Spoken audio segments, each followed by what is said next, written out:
LeBron James came into the NBA with a potential GOAT case, and in 2014, the path was clear. 4 straight finals appearances, sitting on 2 championships, and a new roster built perfectly around him. Why? Because like MJ before him, LeBron was the blueprint for any team that wanted championships. After that, he would appear in the NBA Finals back to back to back to back. He would have had 6 rings, making him the official GOAT if not for one man, Steph Curry. What followed was not just a rivalry, it was an interception. And unless we carefully look at exactly what happened, we can't predict what it means for the GOAT conversation.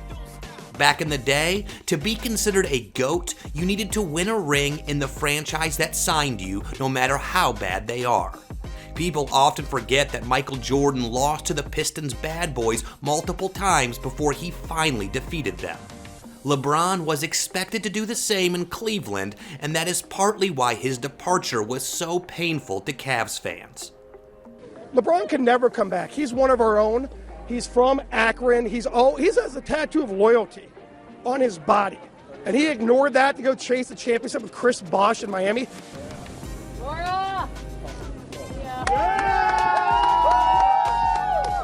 So LeBron leaving affected his GOAT case at first, but it was something he could recover from. By 2014, he already had 2 rings, and he returned to Cleveland with Kyrie Irving entering his prime and Kevin Love arriving as an all-NBA scorer. All he had to do was bring a championship to Cleveland and get more rings. But then Steph showed up when he was supposed to be injured and changed the trajectory of LeBron's GOAT case. Over the next 4 seasons, LeBron showed up in every final, winning the one ring that he believes made him the greatest of all time. That one right there made me the greatest player of all time. And then after I stopped, I was like, that one right there made you the greatest player of all time.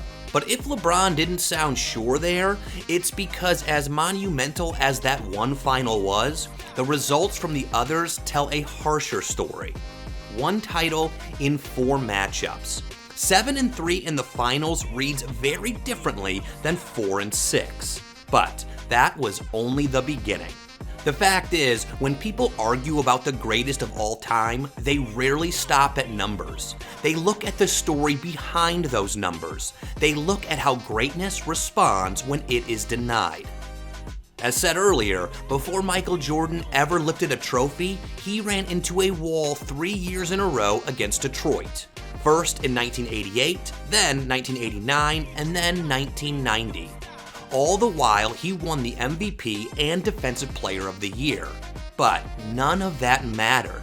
In fact, besides the rings, one other thing that makes the OGs call MJ the GOAT was his resilience. LeBron's amazing and spectacular, but I was like, Michael didn't join anybody. He just kept getting his ass kicked and got bigger and got stronger and finally knocked the wall down. After watching the physical punishment Jordan endured, Barkley doubled down. Going back and watch that last dance, seeing what the Pistons did to him, trying to physically whoop the hell out of him, and him not complaining, just getting bigger and stronger. I'm like, damn, this guy was the greatest, in my opinion. Now contrast that with LeBron James. In 2010, he left Cleveland, which was bad, but we get it. He was young and ambitious and wanted to maximize his prime. But in 2014, after a decisive finals loss, he left again. You don't just leave an abandoned ship and then get the band of merry men to start up again. You don't do that. You created this monster that was called the Miami Heatles. Now you gotta finish it up. This time, he returned to the Cavs where the roster was now attractive. Then, in 2018, after another finals defeat, he moved once more, this time to Los Angeles. Now, of course, none of this erases his greatness, but when compared to Steph Curry, we all see who looks more like the GOAT. Through all the adversities and injuries, Curry found a way to make it happen in the Bay. In 2021, he did not make the playoffs after losing the play-in. Yet, he endured the reset and came back blazing in 2022, winning everything and the finals. When making a GOAT case, that's the kind of narrative that carries weight. But that's not the end of it. One other yardstick for greatness is influence, and for all the influence that LeBron has, we just haven't seen anything like this about him. C'est friable. Quel tifo! Quel tifo pour symboliser les 3 points, je suppose, oui. Coach Steve Kerr said it plainly.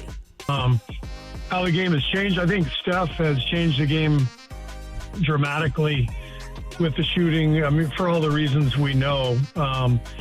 I don't know that LeBron has changed the game as much as Steph. Before Steph Curry, pull-up threes from 30 feet were heat checks. After Curry, they became strategy.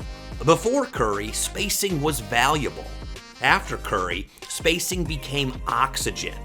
The league three-point attempt rate climbed drastically in the years following his rise.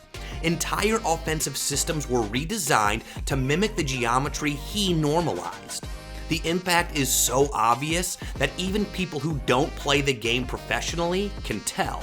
But Steph is the most impactful player of this generation. I know for a long time we said it was LeBron. No shot at LeBron. What Steph is doing is just phenomenal. As for Dwayne Wade, he believes we'll still be feeling Curry's impact in years to come. Steph's impact is, we're going to be able to experience it way further down the line. Yeah. His impact on not only the game of basketball, which we know right now his impact on that, but the culture. Once again, we talk about Mount Rushmore or GOATs or people who have changed the game. Like, you would never be able to mention a conversation without Steph Curry. The truth is, while LeBron's impact is felt with the understanding that he was physically gifted, Curry's is even more impressive because he didn't have that physical gift. And since there's no physical attribute that makes Curry look extraordinary, now everybody thinks they can do what he does. But, of course, they can't. I think the game changed when we allowed people to think you can win championships doing what Steph Curry did. The problem isn't that Steph Curry win championships like that. The problem is you think you Steph Curry. You don't shoot like Steph Curry. Right. You ain't been shooting like Steph Curry. We all agree that the 1990s were built in Jordan's image, but why can't we agree that the modern game has been shaped in Steph's and not LeBron's? Yes, LeBron James has built one of the most statistically overwhelming careers in league history. All-time scoring leader, 40,000 points, 10,000 rebounds, and 10,000 assists. These milestones feel untouchable. But when you revisit some of those historic nights, there is an uncomfortable pattern. LeBron's records often come as a loss to the team. The night he passed Kareem ended in a loss. So did the night he became the first player with 30,000 points, 10,000 rebounds, and 10,000 assists. Meanwhile, many of Steph Curry's biggest defining moments ended in wins. Now, of course, this difference does not erase LeBron's accomplishments, but we're not just talking about being a great player here. We're talking about being the GOAT, the man who stands as the standard for excellence in the game. Almost all of LeBron's achievements, while great in themselves, all have asterisks to them. From the way he won his rings to the games where he broke or set records, there's almost always something off. Meanwhile, Steph Curry has been there all along, proving doubters wrong every step of the way. When they thought he'd been out of the league early due to injury, he proved them wrong. They said he couldn't win without Kevin Durant, when he did while winning a Finals MVP. And even at the national level, Curry always made statement plays just when it mattered most. While the GOAT conversation has always been framed as Michael Jordan versus LeBron James, we've all refused to acknowledge the man who single-handedly kept the debate alive. If not for Steph Curry, there would be no Warriors dynasty to stand in LeBron's way. Steph Curry did not need to surpass LeBron in career totals or anything like that. He simply surpassed him where it mattered most. He won the head-to-head battles, redefined offensive dominance, and inspired the generation that followed. So while LeBron's greatness is undeniable and his longevity unmatched, Steph Curry is the difference maker. And if that is true, then the real question is no longer whether Steph belongs in the GOAT conversation, but how high he truly belongs. How high do you think Curry should be? Let us know in the comments. And in case you don't know how highly he should be, watch the one Steph Curry record that won't be broken to get another taste of Curry's greatness.